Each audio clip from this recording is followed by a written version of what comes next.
Welcome to the Retail Journey. We're grateful that you joined us for our opening podcast. Today you're going to learn a little bit about Charles Greathouse, Chief Growth Officer at High Impact, and me, James Harris, CEO and founder of High Impact, and what our vision is for the Retail Journey podcast. We'll be your guides on the retail journey, interviewing retail and consumer packaged goods leaders and experts. But today, Leslie Godwin, CEO and founder of Godwin Retail Group, will be asking the questions. Welcome to the podcast, Leslie. Woo, excited to be here. Yes, we're glad you're here. Before we go any deeper into this conversation, I want to hear a little bit about you, Leslie, our host today. Sure. And GRG. GRG, Godwin Retail Group. Yes, Leslie Godwin. Who am I? I am a mom. I have 4 children, 10, 7, 1 in heaven, and a 2-year-old. Life is nutty. And a husband that y'all know. He's like the governor of Northwest Arkansas, Brad Godwin. Whoop, whoop. And Godwin Retail Group is a retail consulting and brokerage firm, which you guys know very well. A little bit. Yeah, helped us get off the ground. And it's really an organization for emerging brands, supporting them, helping them grow. All the people on my team are women and mostly moms. So we are an organization really into flexibility in the workplace, and that's super important for moms. And working hard is all of our cups of tea, but making sure that we have the flexibility to be moms too. It's really important to us. Yeah. So boss ladies. Boss babes. And you happen to crush it at getting emerging brands into retail. It's true. We have 100% success rate. That's a good percentage. You know, if I were thinking of percentages, doesn't get better, I don't think. I think it's like an A+. I don't know. There's an icon for it in my texts. What is it? 100. Sweet. It has like the red the on red, it. yeah. I'm not sure why it's red. Yeah. It's because we're awesome. But the journey of retail isn't always 100. It's true. It's true. I'm looking forward to talking about that with you guys today. Let's go. You want to do it? Let's do it. I would love to kick us off and talk about like your desire for this podcast. This is the Retail Journey. What are we doing here? What do you guys want to share with the world today? We are trying to do something different. We're trying to put out a podcast that is interesting, that is that gives guidance to people in our industry, but that is much more of a conversation. Yeah. Like a dialogue. No doubt. The retail journey is not a simple one. It's also not linear. Also true. And you are not alone. If you are on this retail journey, you are not alone, or at least you don't have to be. And so tune into the retail journey. We're going to talk through wins, losses, hear stories about every angle from emerging brands to the biggest brands and how they're winning with largely focused on the biggest retailer, Walmart, as well as Sam's Club, as that's our expertise. It's awesome. So the coolest thing is I get to sit here and talk with you guys. What makes us be able to sit at this table? What makes you guys the expert in this? I already know the answer. Maybe that's why you chose me to be your host. I'm not sure. I already know that you guys deserve to be at this table talking about this, but I want to know who you are, why you've gained this much expertise in the field to be able to talk to people about how to enjoy their retail journey. No doubt. As the least qualified, I'd like to go first so that I don't have to follow James. So I'm Charles Greathouse. I'm now the Chief Growth Officer with High Impact, and I spent 12 and a half years with Walmart. I think first, before just Walmart, is a bit about me. I'm married. So my name is Charles. My lovely bride's name is Susan. And our team name is Choosin', because marriage is a team sport. It's a fusion of both Charles playing on and the Susan. same team, and that team name is Choosin'. We've got a handshake. It's the T-shirts. best. We got swag. Yeah. And we have a son in heaven as well. His name's Jonathan. He would be 9. And then Zachary is 6 in kindergarten, and Charlotte is 5, and they are awesome. We have 3 dogs. I don't recommend having 3 dogs. Me either. I love dogs. Just Same. crossed over that line pretty quickly. But yeah, Walmart. I started in the as an intern in merchandising in the pet department under Scott McCall, if you're listening. And he, by the grace of God, hired me again to come back into the merchant training program. So I was a buyer at Walmart for 5 years, spent 3 years building tools and tech for all of the merchants. And then my last job, I got to build and launch the journey of monetizing data with Walmart. So myself and a co-leader, Mahir Rajapadye, set off and founded Data Ventures and built the strategy and the framework that launched what is now known as Walmart Luminate, which is something we'll be talking about on this podcast for sure. So as a merchant, loved data, loved finding ways to serve customers and delight them better with suppliers. Through that journey, I made a whole lot of mistakes and managed to get a couple of W's, a couple of programs that launched that did really well, and was able to grow through the merchandising I think org. that is like buyer of the year, or is that what they call I that? I got that okay. one. Yep. They just give it to anybody, I guess. But no, it was really good. My experience is mostly in consumables, pets, personal care, hair care, and over-the-counter goods. And that journey, I've been blessed to get to know a lot of different folks, both in Walmart and out, and have seen what works, been able to study the strategies that work, and especially Luminate. It was Walmart Luminate. It was really fun to get to learn what the top companies wanted to see from a data perspective and to build the tools and tech that they wanted to really understand the customer and grow their business long term. So I look forward to sharing that as we go. That's awesome. Okay, James, Excellent. tell me all the things. And I've known 2 buyers of the year, and they don't just hand them out. Okay. My man. I appreciate that. No, my background, I mean, I started at Walmart. I started in a very entry-level analytics role. It was the world I wanted to live in. I just needed a little more experience to get there. Spent most of my employed career with Unilever Foods. Initially in analytics, sales and replenishment, category management, national sales, getting to where I wanted to be, which was somebody that could bring brands to retail and drive that forward. The time with those companies was great. Experience was outstanding, but the person I wanted to marry was in Arkansas. And I was in Minneapolis. So came back down here, did work for one more company in that period of time, but started High Impact in 2007. Around the time my first 2 kids were about to be born, because I was traveling for a living and I wanted to be home for a living. Yeah. And I wanted to help brands thrive at retail, particularly Walmart and Sam's Club. So I'd had the experience of being able to see both from Walmart's perspective in replenishment, and then as a supplier with large and small brands, that there's a way to do business at Walmart beyond product development, great sales techniques, et cetera, of using the data, using the best practices of execution to drive the business forward. And maybe at Walmart, more than any other retailer, that's really relevant. So what you do with the data that Walmart entrusts with you is up to you, but it can be the difference in your business expanding, growing, flourishing, and your business Totally getting in and failing.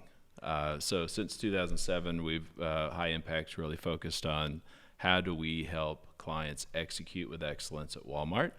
And then it's grown into how do we help companies execute with excellence by using the data that they have at their disposal at Walmart and Sam's Club. I love that. Tell me so much more about the start of the journey of High Impact, what your vision was at the beginning, and where you are today. I had a really thick 3-ring binder nice. for a lot of years. With a like lot tabs of years. and Tabs, yeah. Oh, man, ideas. those are the days. Yeah, just I know it still exists somewhere. One of these days I'm going to do something with it. But it was just every thought that I always wanted to own a business. Like, let's just put retail aside. That was always a driving motivator for me. I wanted to do something different that was my own, that other people could buy into. But as I started going through my careers, like, well, this is the opportunity. We've got P&G's, Crafts, Kimberly-Clark's, great companies in the area with sometimes 100, 200 people on their staff. Well, they're not all salespeople. They're not all leaders. What are they doing? Mm-hmm. And what do the smaller brands or the emerging brands that are going to become massive, what do they need besides leadership and sales? Well, they need customer service. They need analysts. They need replenishment. They need supply chain, transportation, et cetera. So how do we build out a firm that is able to provide those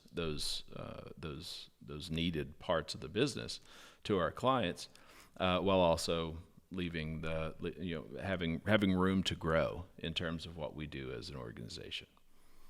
Yeah. I mean, circa 2007. Can we just talk about I wrote that down. I was one like, of the best data tools that's ever existed? And that's the dot matrix printer. I mean, if you haven't analyzed data from a dot matrix, are you even on the retail journey? I mean, come on. it has to start somewhere. Those were the days. We could have started this year. That's fair. So, I mean, data lakes are great. AI, data science, but that dot matrix, when you hear that sucker printing off those reports. There's something like when you say that it brings up like an Atari. Totally. Those are exactly both what in it the looked like. same vein. And when I was trained at Walmart in replenishment, I got to learn from the people that came before me, and they did all their orders on these massive tabletop sheets of paper. You would literally go and do math in your head and with a calculator and write out that week's orders for that item for that warehouse and flip the page and just move on to the next thing. No Isn't doubt. that crazy? That is the start of But there was retail no journey. multi-factor authentication. But we're in that part of retail right now. Multi-factor. We're in that part of retail, particularly as it pertains to data, where we're either on the beginning stage or the late phase of a bell curve. No doubt. And it is changing rapidly. This and year, it's changed rapidly for the last 20 years. For sure. But it's changing at a AI pace now. Okay, so ask then, with that and the crazy changing pace, what's the vision for High Impact now? Obviously different than it was in 2007, but Absolutely. as you guys are at the helm of this incredible organization and you see all these tools and you see everything in the retail industries, the heart of retail, Walmart land, right? What's the vision? What do you see? What do you see coming? What is the future? The vision is that we want to be the guides of our supplier partners on their journey of retail, particularly at Walmart, Sam's Club. Yeah. Awesome. And to do that, we've got to make good and better and amazing decisions with data. Yep. That's the focus. And the exciting part about that data is Walmart Luminate. Mm-hmm. It is, I mean, I may be slightly biased. It's a little bit biased. You kind of just developed the tool, It is but okay. awesome. The decisions that you can make, the depth in which you can understand your customer will change the decisions that you make. That's the whole reason to have data in the first place. Yep. You got to have data. That's number one. And with Walmart Luminate, with what they're opening access to suppliers and their partners, there's way more access to data. After that, you have to understand that data that you have. If you don't understand it, what's the point? And then lastly, you have to be able to leverage your understanding of that data to do something different than you would have done if you just didn't have it in the first place. And with Walmart Luminate, they're doing that in ways that is way deeper, way more profound, and accessible. And I'm really excited for what that's going to do for the ways customers' expectations continue to grow, how they expect things to be right for them, where and how and when they want to shop, and the way that this data will help them get what they want. And for the brands that are utilizing it the most, they're going to be where the customer wants them to be, and they have more signals than ever to be able to be there on time and in full. I love it. Okay, so let's get real specific. Let's talk about a success example of what you guys are doing right now. Give people an understanding. We're at a high level, but give people that are listening in an example of a client or a win, if you must. I think that will help. I would say most of our new clients come to us because they're running into a problem, and a problem that they've not been able to get past. And maybe that's not, it's almost never a product-based problem or the ability to produce and ship that product. It's doing it within the sequence that matters for a massive international and the largest retailer in the U.S. Mm-hmm. There's a lot of nuances that go into making the product Totally. Arrive at the warehouse, arrive at the store, and be on the shelf when the consumer wants it. Whether it's forecasting, whether it's transportation, whether it's all the nuances, the jot and tittles, if you will, of getting the product jot and tittles. Let's go. This is still Arkansas, people. Let's go. Okay. I think I've heard you say that before, actually. I think I had to ask you to explain it once. Yep. It's actually it's a biblical term. Jesus talks about not a jot or tittle of the law will go away until I fulfill it. Is that in the NIV? Probably not. Okay, good. Because I was like, probably I'm pretty ESV. sure I've read that whole thing Probably a couple ESV. times. ESV. Okay, my bad. Yeah, I got the lowbrow, New International, the jots and tittles. That's awesome. And when I think about clients coming to us now, another area is Walmart Luminate. We've gotten a few that have come in. It's like, hey, this is great. Really excited about having signed up to have this data, and I don't think my team is using it to the fullest extent of its power. And we get to come alongside them and figure out where and how that's true, where it's not true, and how to help them actually get the most out of this resource. So I think that's going to be a pretty significant part as we go forward, because DSS is awesome. Hasn't changed about 30 years. It's true. Which has given us time to get to know it. And as Walmart Luminate becomes the norm, it has changed every month since it's existed. So for those that don't know a ton about Luminate, because it hasn't truly rolled out to everyone yet, there's been things in the news, but like you've been very close to it.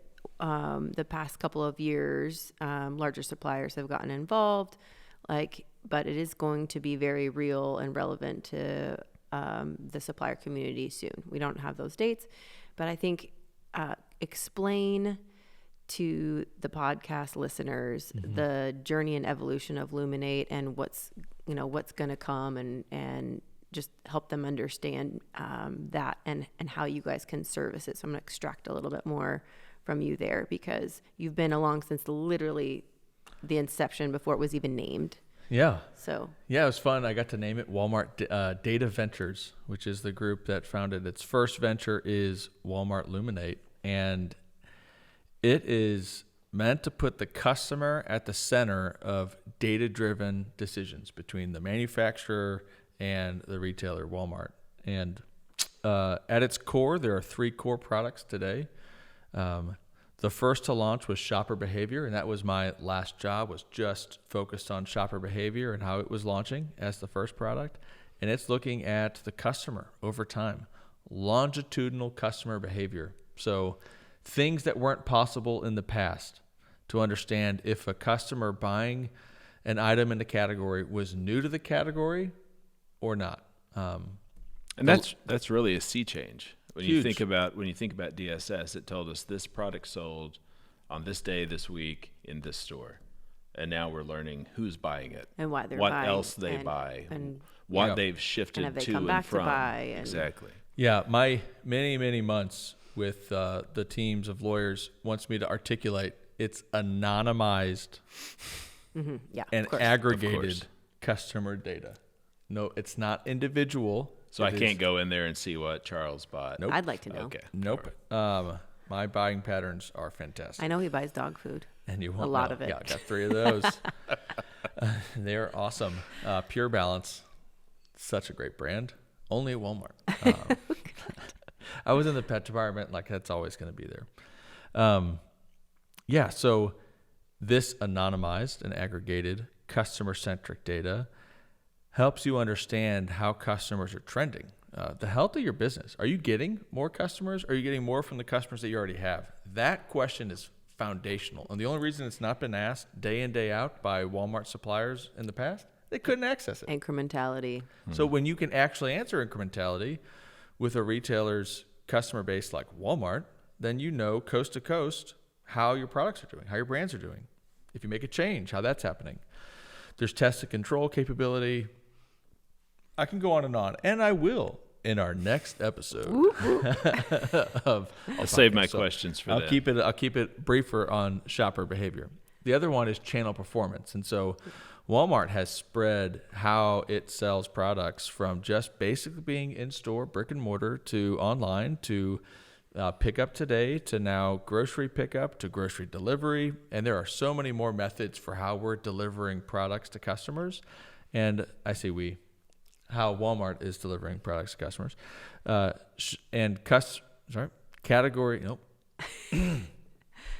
And channel performance shows how your products are performing across all of those channels that Walmart plays in. And it's very powerful to understand, nil picks. If someone ordered your product online and when the Walmart associate went to go pick your product, they didn't find it, and they picked something else, you coulda, woulda, shoulda had a sale if you were managing, to James's point, inventory, supply chain, etc. And this shows you where every time that happened. Very powerful. And the third product is called Customer Perception, and it's a primary research tool that is very powerful. Shows you with a customer's purchase behavior. We've seen customers who report themselves as, I'm an organic consumer. And if you're Mondelez and you're slinging double stuffed Oreos left and right, you might be concerned. And then with customer perception, you can see, okay, this customer self-reported organic, but buys those double stuffed Oreos, mega stuffed on occasion. She does buy the mega stuffed, I'm just saying. No doubt. Double stuffed Oreos week over week. Like, don't worry, people love the double stuffed Oreos. They're aware it's not organic. Keep it coming. Yep. Come on. So that's Walmart Luminate, and it's available for a fee. That's the main difference. Suppliers get to recognize that instead of it being free in DSS, it is now paid. And the fee structure is based off of a percentage of top line with Walmart. So it is commensurate to the size of your business and the opportunity that exists, but is available for a fee, is available today. And I've seen a couple of smaller suppliers, show interest and get in there. But a lot of the bigs are in there today. For sure. And look, our job's not to sell Luminate or Walmart Luminate for Walmart, but at the same time, we can recognize where the benefits lie. Yeah. And this data, maybe not in its current form, but this data has always been something that the bigs, the Fortune 100, 500 companies of the world that are in consumer packaged goods, that they could access in some way. Where emerging brands just couldn't touch it. You had to be exceptional to get to the point to where you even could maybe start having conversations about purchasing some of this data. Mm-hmm. Well, now it's available to anybody that sells, any brand that sells in Walmart. Yep. And you can compete against those larger bigs that are in turf control, trying to keep out the innovators, right? Yep. And the innovators can now have access to that same data. It's so important for emerging brands to have a voice at the table and to go in speaking the same language. Totally. That's going to make everyone better. Yeah. And the merchants have had access to it for a couple of years, and they're really building out, it's commonplace in line reviews now to be looking at what's happening to my customer count. Most of your DMMs are going to be asking about that. Yeah. And good point. We are not an official Walmart podcast, so we have the freedom to speak. Unless they tell us not to, which it's our first one, so we'll see. We'll see. No, but I think the point of it is to understand that this new era of CPG, new cost is coming for Walmart suppliers, and that you guys, High Impact, is an organization, can help and support people understand how to use the data. Well, first of all, how to get the data, how to use it, and how to leverage it to make that cost an offset, right? Like how you can build brands. So we want you to get a return on that sucker. Yeah. Because you make better decisions with this data, it's going to be well worth it because it is very powerful. Step one with a lot of the companies that sign up is let's replace DSS. Let's replace the old data. Yep. Which has its value, I suppose. But if you're paying for monetized data, you need to be able to get more out of it. than what you were getting before. And there are just a number of unique views that we can get on the business in Walmart. So we can see, instead of forecast, we can see what different components in the equation go into making the forecast. Yeah. And be able to adjust those if we need to. We could see the actual product placement by item per store by week, awesome. if there's a change, to be able to evaluate velocity on a per store basis. So there, even just in channel performance, there's a tremendous amount of new tools. But the shopper behavior, once sales teams are really able to work with the shopper behavior data, I think it changes the way companies sell to Walmart. I think we're a little geeking out right now. Yeah. Oh, I totally. We're big nerds over here. If you have not figured that out yet, we love this stuff. Got data on data. Well, the name of my company has analytics in the name. True. So I'm just like, tell me more. Yeah. We could talk about it. Now, there's future podcasts on it. We'll only talk about that 3 times. But I think it's really important to note as we have our kickoff, first podcast, that not only, these listeners know who you are, what you do, but how you're leveraging, what's coming very, very soon. And so that's awesome. I'd like to take a little left pivot. Let's do it. So you guys are humans. Awesome dudes, awesome dads. I know you both very well. I would love to know a little bit about you personally. One of the things that we can do to get you to extract that information is talk about some of your hardest difficulties in life. And you guys have been faced with a lot of headwinds and, in your journeys, right? Not only in your career and your personal life, but I'd love to just talk for a little bit about just your difficulties. I know health related or in your job, just spill the beans. Tell our listeners here who you are and just some real struggles you've had so we can identify you as a person. Ooh. Okay. Take it deep. Yeah, what if you don't want to be a person? Yeah, no, today it is. What about that data? We Remember are at that this data really nice we were table. talking about? Yep. Nope. Yeah. See, hard left. That is a hard left. Two things come to mind for me. One's a little bit work professional-ish related, and the other is more real and a lot longer term. But my firstborn's name is Jonathan, and that means God's gift. And we tried to look at the reality of him being God's gift. But he had something called Potter syndrome, and we found that out when we went in at the 20-week appointment, which means he never developed kidneys. Kidneys are important. They develop the fluid that develops your lungs, and is a 100% fatality rate. And so when we found that out, my wife and I, first of all, looked at each other and just said, I don't know how anybody would do this without Jesus. And so we were grateful for knowing how the story ends for us and for him. And 2, said, listen, the great physician's going to do what he's going to do. Maybe the miracle is our son lives. Maybe the miracle is we live. Let's find out. Yep. And we went, full term through the whole journey, and it was dynamic. Grief is complex. Nobody wins the grieving. And I think now, it's been 9 years. Now we've started to get to the point where we see redemption more often than we just feel pain. Yep.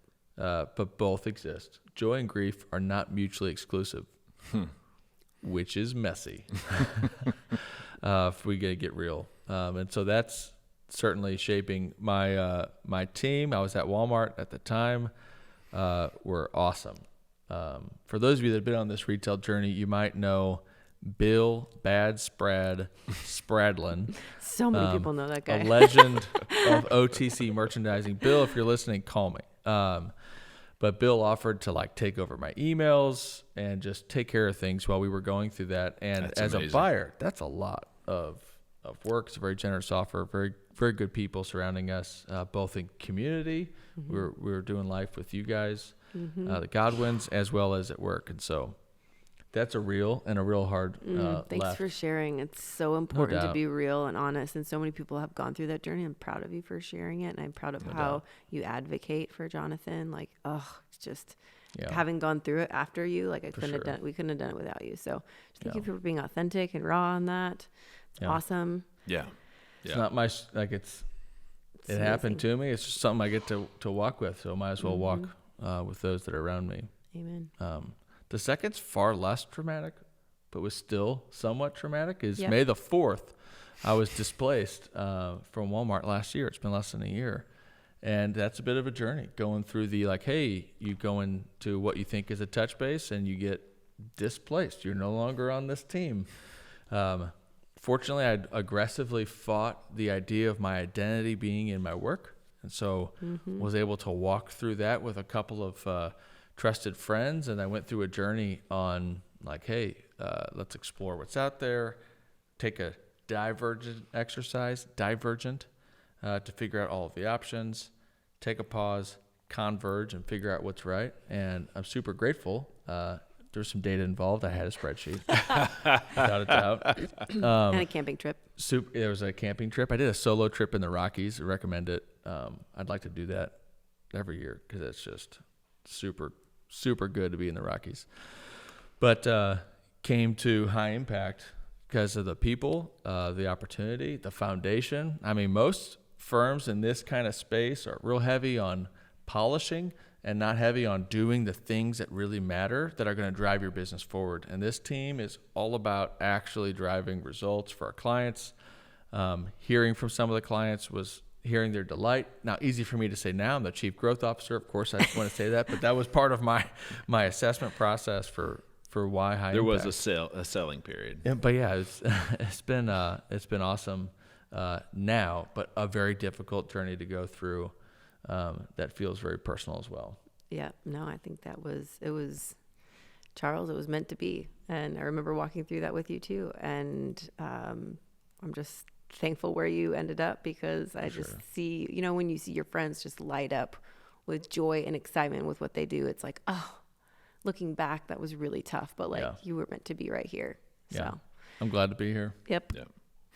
No, and honestly, it was in the summertime conversations between you and I that I think we started bonding over our difficult stories. Yeah. On the Getting real. not on the success stories.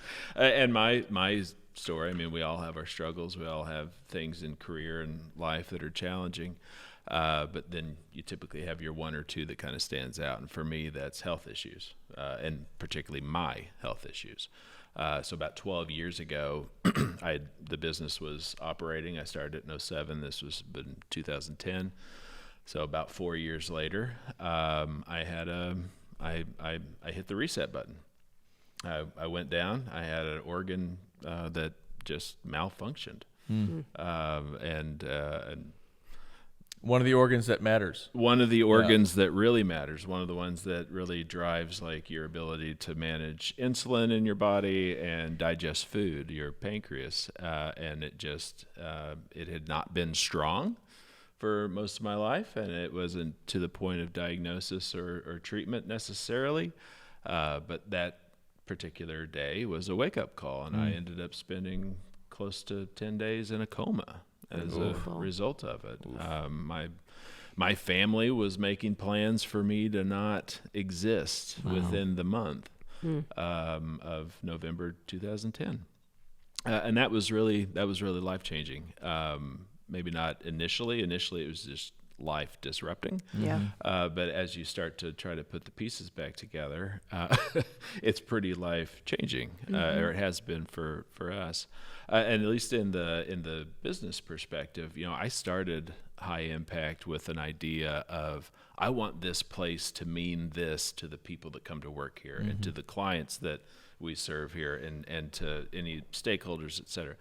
What it ended up being, at least in that phase and in other phases, I've had other health challenges. They're all stemming from that, but I mean, I still every day I'm checking the pulse, I'm checking my blood sugar.